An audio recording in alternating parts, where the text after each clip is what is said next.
Assalamualaikum warahmatullahi wabarakatuh. Pada kesempatan ini, kelompok kami akan mempresentasikan hasil riset lapangan kami di lingkungan Universitas Muhammadiyah Malang.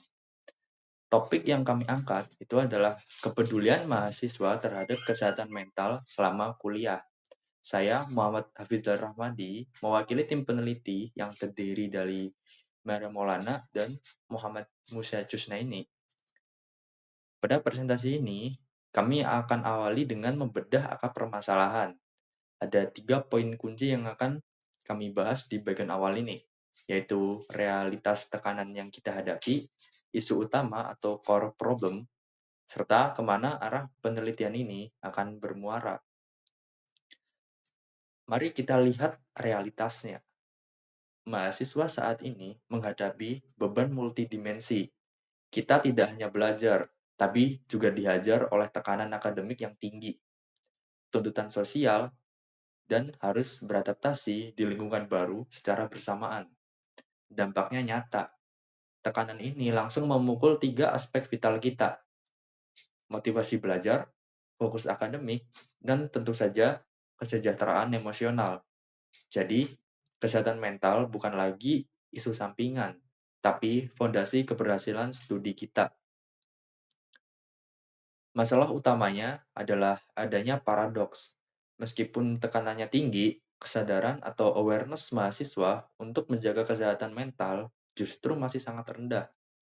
Banyak dari kita masih terjebak dalam mekanisme coping yang salah, seperti memendam stres atau suppressing emotion, dan enggan mencari bantuan. Dan jika ini dibiarkan, maka akan menjadi bom waktu bagi kita semua. Maka dari itu, penelitian ini hadir untuk menjawab 3 pertanyaan besar. Yang pertama, seberapa sadar kita terhadap kondisi mental sendiri? Kedua, bagaimana cara kita memanajemen stres sehari-hari? Apakah positif atau malah destruktif? Ketiga, dan solusi konkret apa yang sebenarnya dibutuhkan mahasiswa dari pihak kampus? Untuk metode penelitiannya akan dijelaskan oleh rekan saya, yaitu Mario Maulana. Terima kasih. Selanjutnya, mari kita masuk ke bagian metodologi penelitian. Siapa yang kami teliti? Populasi kami adalah mahasiswa aktif di universitas. Kami mengambil sampel sebanyak 15-25 mahasiswa menggunakan teknik convenience sampling. Artinya, kami memiliki responden berdasarkan kemudahan akses, seperti teman sekelas atau organisasi, agar pengambilan data lapangan skala mini ini bisa berjalan efisien. Alat ukur yang kami gunakan adalah kuesioner, tertutup via Google Form yang berisi 8 pertanyaan, 2 pertanyaan identitas, dan 6 pertanyaan inti, seputar tingkat stres dan coping. Secara validitas, pertanyaan ini sudah disusun relevan dengan tujuan konten validasi.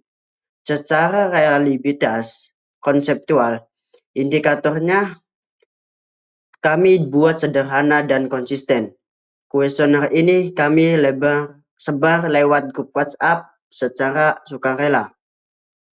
Data yang masuk kami menggunakan statistik deskriptif, yaitu memvisualisasikan data ke dalam diagram agar mudah dibaca maknanya.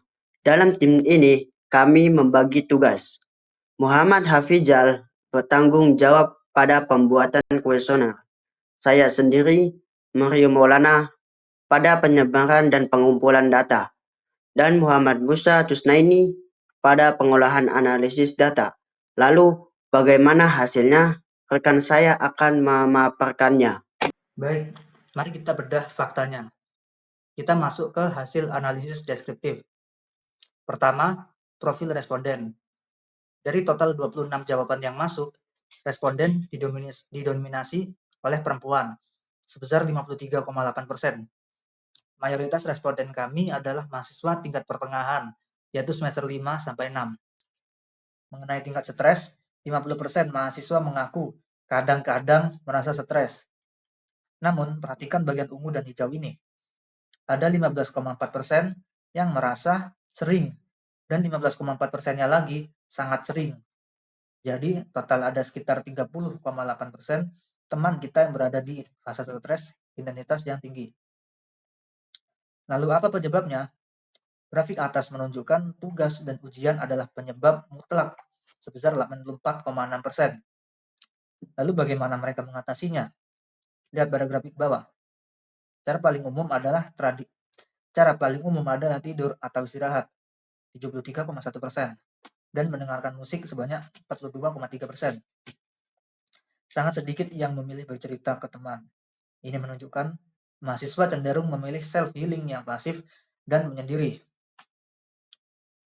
Ini teman paling krusial. Perhatikan diagram merah ini. 73,1% mahasiswa ternyata tidak tahu bahwa kampus punya layanan konseling. Ini gap informasi yang serius. Uniknya, meskipun stres dan tidak tahu layanan bantuan, 69,2% responden masih menilai kondisi mereka masih cukup baik. Sedikit catatan, penelitian ini tidak menggunakan uji statistik inferensial seperti uji T. Kenapa? Karena fokus kami adalah observatif deskriptif untuk memotret kondisi awal. Hasil deskriptif tadi sudah cukup valid menjawab rumusan masalah kami. Dan untuk kesimpulannya, pertama, stres mahasiswa itu nyata, dipicu utama oleh tugas. Dan yang kedua adalah resiliensi mahasiswa cukup baik. Namun pengetahuan tentang layanan konseling sangat rendah. Saran dari kami, kampus harus segera memasifkan sosialisasi layanan konseling. Dan untuk mahasiswa, jangan ragu mencari bantuan profesional. Sebagai penutup, penelitian ini menegaskan bahwa meskipun mahasiswa terlihat tangguh, mereka membutuhkan jaring pengaman psikologis yang lebih terlihat dan mudah diakses dari pihak kampus. Dan untuk itu, terima kasih. Assalamualaikum warahmatullahi wabarakatuh.